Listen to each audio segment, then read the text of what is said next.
In today's video, we are diving deep into the paranormal world of Ed and Lorraine Warren as we look at some of the scariest and mysterious photos ever taken by them. Starting off this countdown, we have the Smurl family haunting. The Smurl family haunting was famously investigated by Ed and Lorraine Warren in the late 1970s to early 1980s. The Smurl family, residing in West Piston, Pennsylvania, reported terrifying occurrences in their home. These included foul odors, strange sounds, physical assaults, and disturbing apparitions. The Warrens were called to investigate, and they found a demonic entity there. Like I said, they would hear loud noises, smell foul odors, and hear pig grunts. Also, apparently whatever was haunting their house also threw their dog to the wall and pushed one of their daughters down the stairs. They even saw a message appear on one of their mirrors that said, "Get out." Here are some of the most terrifying photos taken at the Smurl family's home. This photo they allegedly took features chairs being thrown around in the home. You can see the Warrens around the table with the Smurl family ducking for cover. It seems as if they were trying to conduct a seance that went wrong. Here's another photo from that night, and it features one of the Smurl family members being thrown in the air by some malevolent spirit. Now, I don't know so much about the authenticity of that last one because if you look at it,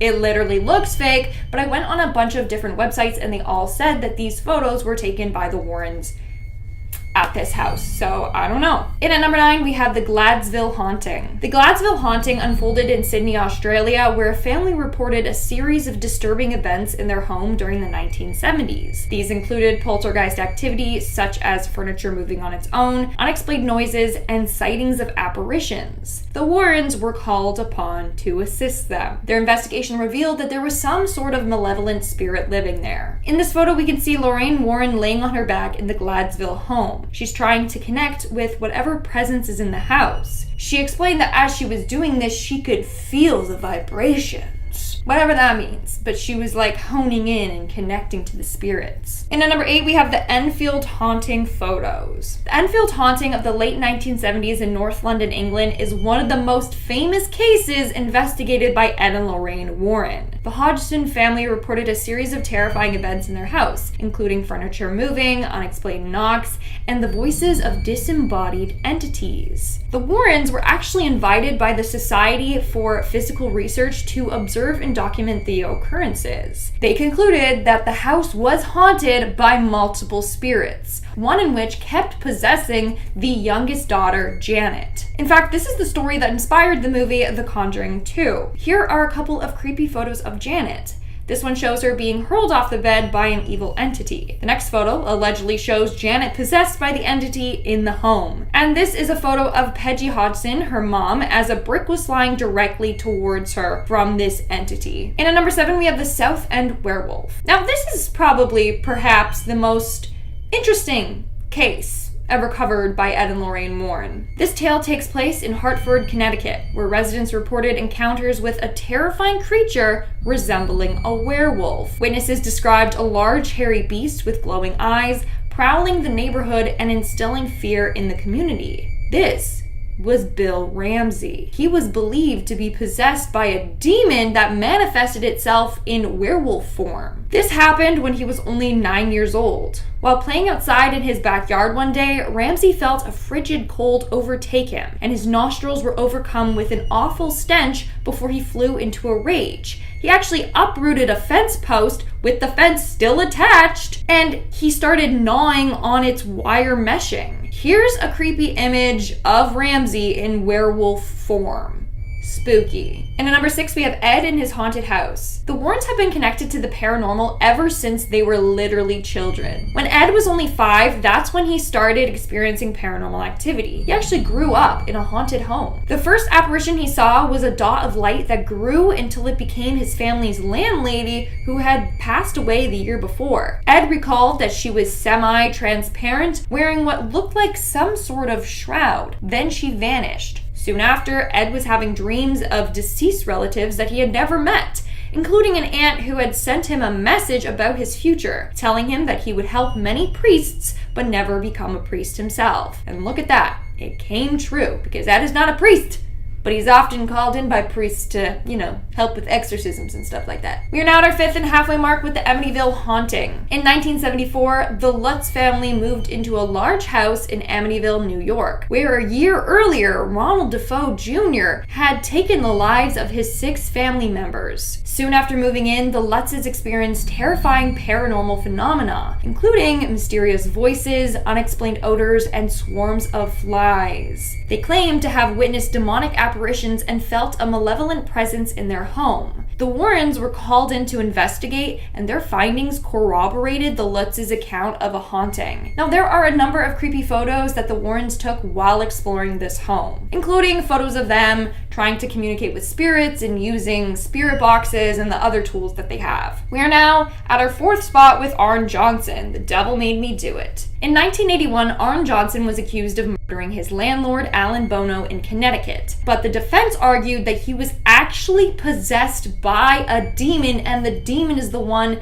that made him kill his landlord and not himself. He's not responsible. They said it was linked to an exorcism that the Warrens had performed on his fiance's brother. The Warrens had investigated the Gladsville family, who reported demonic possession of their son David. They conducted multiple exorcisms, during which Johnson allegedly challenged the entity to leave David and possess him instead. And that's exactly what the demon did. It left David alone and possessed Arne. Despite the defense's claims of demonic possession and Ed and Lorraine Warren providing proof that he was possessed, Johnson was convicted and sentenced to prison. We are now on our 3rd spot with the Ghost Boy. On November 13th of 1974, Ronald Defoe Jr. fatally shot 6 members of his family at their home in Amityville, New York. The victims included his parents and 4 siblings. This photo, taken by Ed and Lorraine Warren, claims to show the ghost of 9-year-old John Defoe, the victim of the shooting by his brother. Ed and Lorraine Warren entered the home and captured this image using a camera that consistently took infrared photos during the night. Now, this photo is controversial because a lot of people think that it is fake,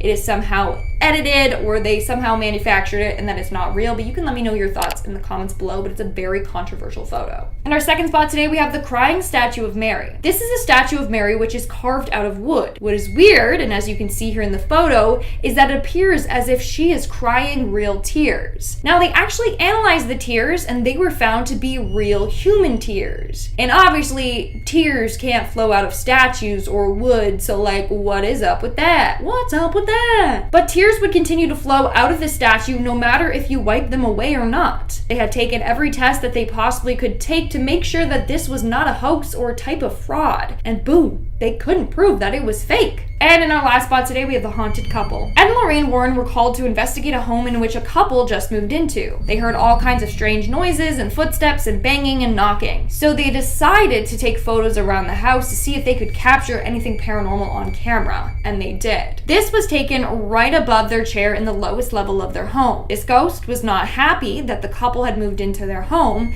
and that's because the original homeowners had been there for years and even built the house. So the ghost passed away there, probably one of the original homeowners, and didn't want anyone else living in their house, so basically was trying to scare them away. Starting off this countdown, we have the Antellis. It all started back in February of 1966, when the Antelli family started experiencing some paranormal visitors. Mrs. Antelli was actually the first to witness it. Now, she was about to fall asleep when she got the feeling that something was in the room with her. She opened her eyes and saw a mass of gray mist with 4 distinct appendages. She turned on the light and the figure disappeared. For years, this figure tormented her and no one believed her. That was until it started happening to her husband. The Warrens were eventually called in and they conducted a seance. That's when they discovered a number of dark things that happened at the house, some of which are so disturbing and gruesome that they actually had to keep quiet about it. But one of them is apparently a young girl became impregnated by her neighbor, and then her baby was killed and buried in the cellar. That's just some of the dark things that the Warrens shared, but apparently it gets even more dark and gruesome than that. Coming in at number 9, we have the Conjuring mirror. I don't know if you've heard of it, but the Conjuring mirror is on display in the Warrens Occult Museum. It is a very dangerous object as it was used in some very dark rituals back in the day to, summon things. The mirror was given to Ed and Lorraine Warren by a 55-year-old man named Stephen Zellner. He used the mirror to practice a ritual called mirror magic. After doing this ritual for months, it gave Stephen the ability to see into the future. But then he also started using the mirror to get revenge on people he didn't like. He would stand in front of the mirror, look into it, and then envision really bad things happening to his enemies. These things started to come true. The evil spirits in the mirror made sure of it. But then things started to go wrong. He didn't follow through with some of the ritual's requirements, and so the spirits started making bad things happen to him, and his home became infested with evil spirits. When Ed and Lorraine Warren took the mirror to store it safely, they almost got into numerous car accidents. They said that this mirror is so deadly, they have it hidden away, no one can touch it or use it. And at number 8, we have the toy monkey. Now, you actually may recognize this monkey in some of the Conjuring movies, and I think it was in Annabelle Comes Home. And it's a real demonic monkey. Apparently, this monkey is possessed by a demon that enjoys stalking its victims before, killing them. We do have some good news though, because that monkey is absolutely horrifying. Don't worry, it is no longer haunted, or so they say. It was blessed and then stored safely in their museum. But even before that, they told no one about this monkey. They were like, okay, we're gonna handle it first, and then we'll tell people like, hey, by the way, we had a demonic monkey thing. Just FYI. It still scares them. I mean, it scared them a lot. And at number 7, we have the Donovan family. In the 70s, the Donovan family was haunted by a very malevolent demon. Now, it started off as it normally does. The family would hear loud noises coming from inside their walls. Eventually, things would happen like blood would pour out from their taps, and they would hear animalistic growls coming from within their house. The Warrens were sent to investigate, and it turns out that their daughter, Patty Donovan, was using an Ouija board. She was using this board to communicate with spirits, and she thought it was of a young boy. Clearly, the demon was disguising itself as a young boy to then gain trust, but it was bad. After learning this, the Warrens called for a priest, and they exorcised the house from evil. How creepy is that? Don't trust children. End of discussion. In our next spot today, we have the Pearls of Death Demon. So this is a beautiful necklace that you see it and you're like, ooh, it's so pretty, I want to put it on. No, don't. This necklace is incredibly cursed, and it's said to strangle anyone who wears it. Basically, it all started one day when a woman was given this necklace. She put it around her neck and she claimed like it felt like someone was strangling her to death. People around her actually had to yank the necklace off of her neck because it wouldn't come off. And it was a near-death experience. It's believed that this necklace was used in incantations or rituals, or even was used as a holy relic to Satan worshippers. So now it's possessed by some sort of demon that wants to kill anyone that wears it. Now, the Warrens chose to not go public with this information and story. They thought that if they did and they had it on display in their museum, people would go in and be like, let's see if it's true, and try and put it on, and they didn't want death on their hands. We are now at our 5th and halfway mark with the deal with the devil. For this next case, the Warrens had to deal with the devil himself. It all started when a 19-year-old girl named Leslie from New York made a deal with the devil. Turns out she had a really big crush on this guy and wanted to win over his heart. So what did she do?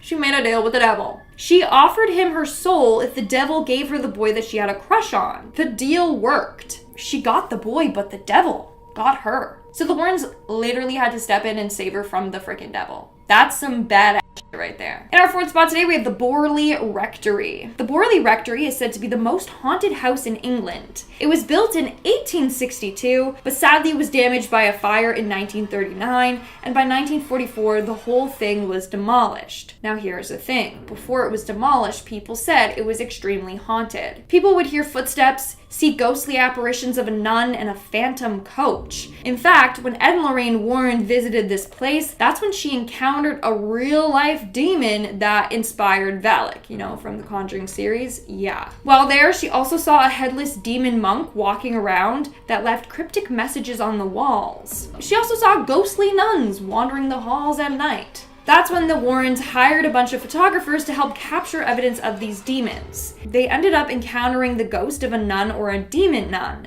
She was a real-life woman that got buried alive in the brick walls after having an affair with a monk. Fun fact, the Warrens actually took a piece of brick from that as a souvenir. Not smart on their end.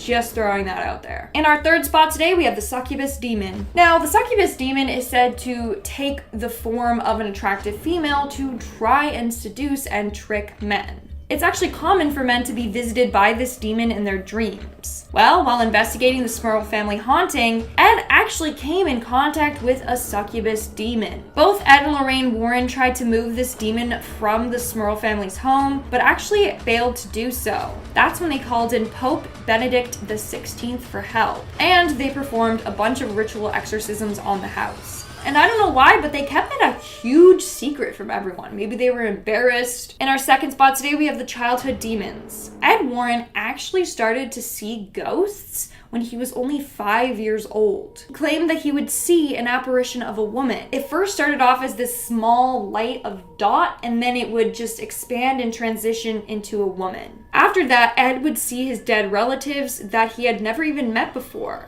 And Ed encountered a number of scary entities when he was a kid and basically helpless, and he didn't know what all of this meant, and it was terrifying. And in our number one spot today, we have the Military Academy Demons. Back in the 1970s, the Warrens were sent to a military academy in West Point, New York to investigate some paranormal activity. Cadets would complain about feeling watched by an unseen force while they were sleeping. Others actually saw ghostly apparitions in the middle of the night. One of the scariest encounters was in October of 1972. It was 2 a.m. in the morning when a ghost soldier manifested itself right in front of the cadets. Apparently, this demon soldier had menacing eyes that glowed. When the cadets looked into this demon's eyes, they both fell unconscious. When Ed and Lorraine Warren investigated West Point, they found that it was haunted by a number of spirits. One was an Irish cook named Molly. Now, she was a nuisance, but she was not evil, thankfully. Same with another ghost whose name was Greer. He was a soldier turned murderer that haunts the walls because of his guilt now. Now, the one that spooks a lot is an evil ghost that they named the Pusher. I wonder why. He could literally cause someone's entire body to freeze and make them pass out. And also, push them down the stairs. Today, I'm going to show you some never-before-seen images from the case files of Ed and Lorraine Warren, including a very creepy audio file from the Enfield haunting, where you can hear the devil himself. Starting off this countdown, we have Ed's lectures. If you know anything about the Warrens, then you know that Ed and Lorraine used to actually do paranormal lectures. Ed would go into colleges and such and share his findings on paranormal cases, possessions, and more. Here is some never-before-seen footage from one of these lectures, including real images of ghosts, possessions, haunted locations, and cursed objects. Let's start by seeing Ed talk about how ghosts can actually appear in photographs. The first story is of a 16-year-old boy named Neil. It was Neil's 16th birthday. His uncle had taken 3 pictures of him in front of that building, right in front of that window. If you look, there's something just to the right of Neil there which shouldn't be there. How many of you see an elderly lady looking very intently at the puppy? Well, let's point her out for those that can't see her. Here's the left eye, the right eye, the nose, the mouth, the chin. Here's the whole face. Thankfully, this doesn't seem to be an evil spirit. But notice that she's looking very intently at the puppy, not the boy. It was the laws of attraction that drew the spirit of this woman to the dog. Just an apparition of a woman that is drawn to Neil for her love of animals. Since she had many pets in her lifetime, if we don't know who the entity is, it's considered a ghost. But we do know who the lady was that's looking so intensely at the puppy. So she's considered an apparition. Just like Ed explained, she loved animals in her life. She saw this dog, and that's how she appeared in the photo. It was her attraction to the dog that got captured on camera. Next, we have this photo of a man that took a picture of his home because he just finished the construction of a wall inside of his house. He was proud, so he wanted to take a photo of it. When he got the film back, he actually thought that the store damaged it and was pretty bad. But no, he actually caught multiple ghosts on camera. But when the film came back, he was very disappointed. He said to his wife, "Look at this. They've ruined my picture. There's a bunch of guys' faces in here." Well, what he didn't realize is that he had taken a psychic photograph of numerous Northern Civil War officers. They look sort of though they come down in a spinal column. Now, at first I thought it was like a spinal column as well. But wait until he zooms in. Now, as I said, this is one of the most remarkable spirit pictures I have ever come across. We are still investigating this particular photograph, so perhaps the next time we come here, we'll be able to tell you a little bit more about it.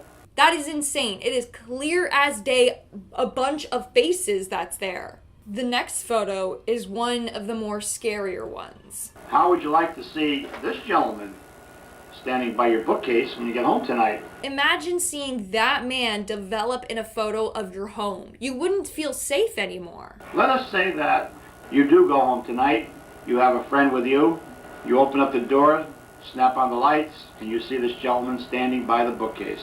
Well, why is that? Because a telepathic image of the ghost has been projected to you, bypassing the physical eye and going into the mind's eye or the third eye. It's even scarier when Ed says that this entity might not even be human, but instead it's someone or something disguising itself in human form. Although it may look like a man, it might be something which has never walked the earth in human form.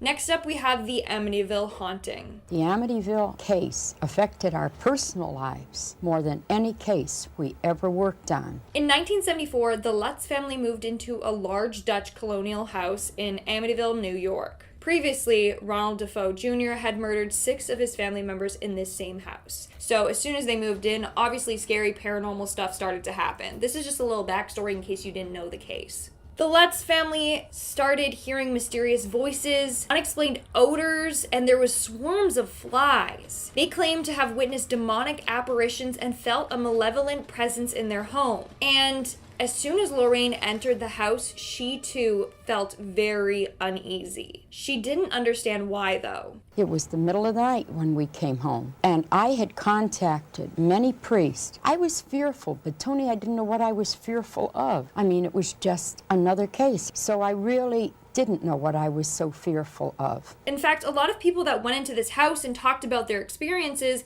made it even worse. Some people even had spirits from this house follow them home. They had phenomena follow them from Amityville. Now, Tony, we know this happens. We know that even ourselves, involved in research, that you go to a location where haunting phenomena is going on, and you leave and go home, and you give it a lot of recognition, or you listen to the tapes, and while you're still programmed, then something can't come to you. That's a huge reason why some people don't even like talking about the paranormal or telling scary stories or even watching scary movies. It's said to make hauntings worse, or like you're giving awareness to these spirits, and so they're becoming attracted to you. The more you acknowledge it, the more you are welcoming it into your space. Now here are some never before seen photos of the Amityville home. Now in the book it tells about the well being inside the house. There's the well you see right there at the corner. Right in the front there? Right in the front there. That's it, Tony. And that doorway was the doorway that George Lutz said had been ripped open one night, and we could see markings and so forth on the door. We walked up the staircase, and suddenly the banister exploded before our very eyes. Well, when we went in that house, there was no banister that exploded. Right. What they should have said was, as they walked up the staircase, the banister suddenly exploded through telepathic hypnosis. We might see that table explode, and yet a couple of minutes later, it would be fully intact. It was a telepathic projection to us, bypassing the physical eye and going into the mind's eye or the third eye. That is the craziest thing ever. Imagine witnessing something so crazy and then moments later everything is fine again. You would think that you're going insane. That's because these evil entities can control what you are seeing through, as Ed said, telepathic projections. In our next spot, we have the Exorcism. The footage I'm about to share with you is of a real woman going through a real exorcism. This exorcism was an hour and 20 minutes long. In fact, it was probably even longer because the footage had been cut down. Get you over there, daughter.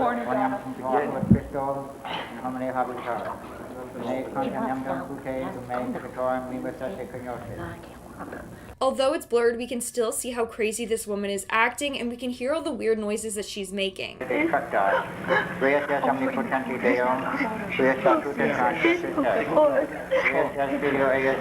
can see the woman trying to fight back against the demons that are possessing her.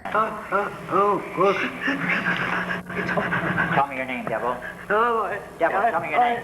and she's crying out in pain from having the demon fighting to stay in her body. In the footage, you can actually see Tony holding the woman down as like this demon is trying to escape or whatever. She also can't speak, but she is trying so hard to. It's really scary to think that she went through this, but also it's really sad. Like, honestly, spending hours trying to get a demon outside of you, craziness. If you want to see more demonic possessions, you better watch these videos.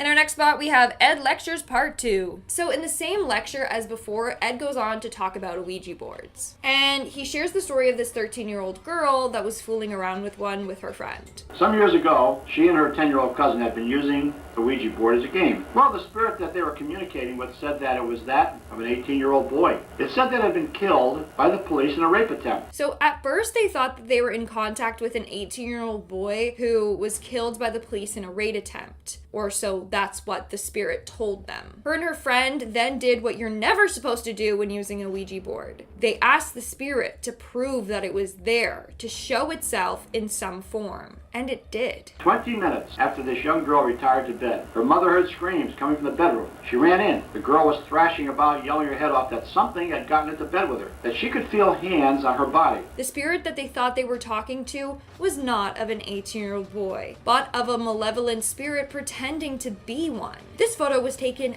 after this evil spirit got to her and harmed her. Ed was contacted 3 days later, and the girl looked like she had been in a terrible accident. I will never forget this girl when she was brought to me 3 nights later. She looked as though she had been in a terrible accident. Cuts, bruises, burns. These are psychic wounds. As she stood less than 6 feet away from me in my study, the room became icy cold. There was that stench of rotting flesh. I knew what was happening. That is absolutely horrifying. Do not play with the Ouija boards. But if you want to see me play with one, I also did a video right here. I'm stupid. Don't follow in my lead. Moving on, we have the Smurl haunting. The next footage I'm about to share with you is from the Smurl family haunting, which was investigated by the Warrens in the late 1970s to early 1980s. The Smurl family reported foul odors, strange sounds, physical assaults, and disturbing apparitions. The Warrens were called in to investigate and claimed that there was a presence of a malevolent entity. Apparently, whatever was haunting their house also threw their dog to the wall,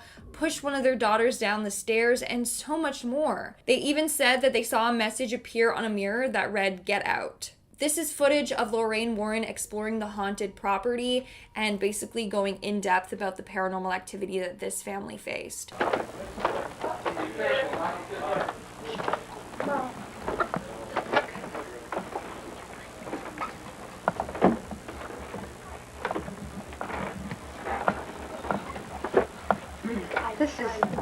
This is the hallway where the family has experienced the rappings, all the way down the hallway where they have experienced the voices, some sort of magic whispering, but they also are able to distinguish the fact that there are a conversation going on between a man and a woman. From doors being left open to lights flickering to seeing apparitions, the family went through a lot. In fact, the master bedroom was one of the most haunted rooms. We're now entering the master bedroom, where Janet, sleeping on this side of the bed, has been pulled out by her leg. But I think one of the most outstanding things is the fact I will show you how these drawers work. Now, it's kind of hard to have them swing, and yet this is how they will swing back and forth at great speed. I think one of the scariest signs that this house was for sure haunted was that there was this big black mass on one of the walls in this room that they renovated. But it was on this wall when they first moved in, was a dark mark on the wall that no soap and water, no detergent, and certainly 4 coats of paint could not cover. No matter what they did, it would not go away, even after scrubbing and putting multiple layers of paint on it. That right there is a sign that something evil is manifesting itself in your house. That is the reason why this room is paneled. Moving on, we have Farmington, Connecticut. The next footage I'm going to share with you revolves around a woman named Jennifer Banover, who lived in a very haunted house in Connecticut with her 10 children. Yes, 10 children. That's besides the point, though. Jennifer has 10 children, and we have found that where you have many children, whether it be in a daycare center or in a home, in a church, that spirits are drawn to those children. The first thing the Warren talks about is the fact that she had this many kids because ghosts or spirits tend to navigate towards children. They love to pry on innocence. Here we see Jennifer talking about her haunted home. We moved in, and the very first night that we were in that home, something bizarre happened. The very first night we were in that house, our daughter, my 5th child, was then 7 years old, and we had put her in a room about 4 doors down from where we were sleeping. She came into my room at 4 in the morning, and she shook me awake, and she said, "Mommy." And I said, "Abby, what are you doing awake?" And she said, "Why did you slap me?" And I said, "Honey, I haven't left the bed, and I would never hit you." From there, things just kept getting weirder and weirder. Like, things would disappear, and they would hear noises, and they would smell this foul odor. Approximately 2 weeks later, I was making a pot of coffee. I made the pot of coffee. It had just finished perking, and I heard the phone. I left the kitchen for approximately 4 minutes. I was alone in the house. I came back. The coffee had totally disappeared. There was only, but I knew that I had made the coffee because there was a brown ring in the bottom of the pot. I started hearing doors slamming shut and opening and closing. I'd be alone in the house. We started smelling very bad smells in one part of the house, always outside this one closet in a back hallway. This is said to be the early signs of a paranormal infestation. And Jen should have gotten her kids and ran right out of there. But she didn't. She lived there for many years. Especially since she said that one of her kids got slapped in their sleep. That means the ghost does not like children at all. But she continued to stay, and more creepy things happened to them. Even their pets were uneasy and knew that something lurked within the walls. And they did not want to live there. I had 2 cats, beloved cats, Cupcake and Pounce, and we'd had them for about 5 years. They were beloved pets. Well, the week we moved into Farmington, both cats ran away. Now, they had never run away before, and my husband was trying to console me, and he said, "Jennifer, they probably were trying to go back to our old home." Right. One of the cats came back after 3 days. He would never live in our home again. He actually went to our next door neighbor, and they took him in. And he would come to the house, and he would come to the back door, but he's never come back in the house again. And then we have Dr. Joseph Klimek. He actually lived in the house for a period of time as he was recovering from back surgery. And as he was staying there, he too witnessed a ton of paranormal activity. I would be lying there in bed where I spent a lot of my time reading, and especially late at night, I would hear footsteps in the hallway. I would wake up and hear the door rattling, the doorknob rattling, and again I'd ask, "Is anyone there?" No one was ever there. And then there was 1 or 2 nights, and it was in the wee hours, 3 o'clock in the morning sometime. I would wake up and I just sensed that there was something or someone in the room, and felt as though there was somebody sitting down at the end of my bed. Anyone that stayed at this house would also encounter really spooky things. Then, and this was around the holidays when your brother visited, and I was telling this story, and he sort of leaped up at the table and said, "Oh my God, that's the room where I felt something too." And in our last spot today, we have Ed Lectures Part 3. This is said to be a never-before-heard recording of a demonic entity. This was the recording during the investigation of the Enfield haunting. This took place in the late 1970s in North London, England, and is one of the most famous cases investigated by Ed and Lorraine Warren. The Hodgkin family reported a series of terrifying events in their house, including furniture moving, unexplained knocks, and the voices of disembodied entities. The Warrens were invited by the Society of Physical Research to observe and document these occurrences. They concluded that the house was indeed haunted by multiple spirits, including one that possessed the youngest daughter, Janet Hodgson. Here is some more background on the case before I show you the recording. In the house during these conversations with these 2 spirits, I have my 2 investigators, assistants helping me. The mother, 2 daughters, and 2 sons are talking with us. And over the conversation from time to time you will hear the voices of the damned. I will ask if they know who I am, and one of them will say, "Ed, Ed." Now listen to how raspy and deep and demonic this voice is. Fred, you know what this is? Thought. A cross. Yeah. So were you a Christian? No. What were you? They call me Fred. Tommy and Freddie. What's that? Tommy and Freddie. No, we don't want to. You don't want to? No. Isn't that horrifying? So crazy. But I've come a long way. I've come 2,000 miles. I may feel the acting. No, you didn't get. How to egg got caught alive. Got caught alive? What's that? Caught alive. How did it got caught alive?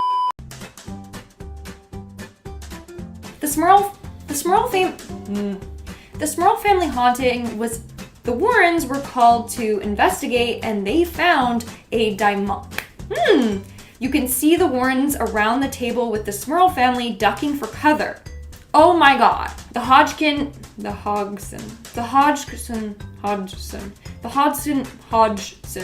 This tale unfolded in Hartford, Connecticut. Oh my god, has it not been focusing on me this whole time? Let's hope it has. Reported the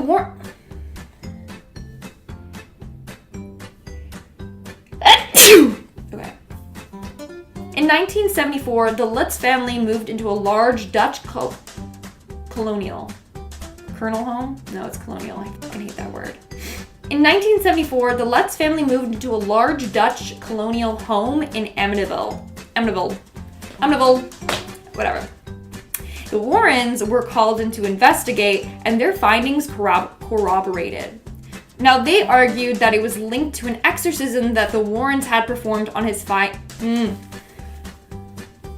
Despite the defense's claims of on November 13th of 1974, Ronald Defoe, stick around if there's bloopers, and I'll show you what you got. Mrs. Antelli was actually the first to witness it. She opened her eyes and saw a massive gray mist with four distinct. That's some badass shit right there. Make sure you bleep that out. Thanks, Con. For this next case, the Warrens had to deal with the devil himself. Ooh. And I don't know why, but they keep it. Ed Warren actually encountered his very first demon when he was 5 years old. Actually. In 1974, the Lutz family moved into a dark... This is said to be a never... Alright folks, that's all for today's video. If you like this video and you know... The next footage I'm going to share with you revolves around a woman named Jennifer Baniver. Sorry.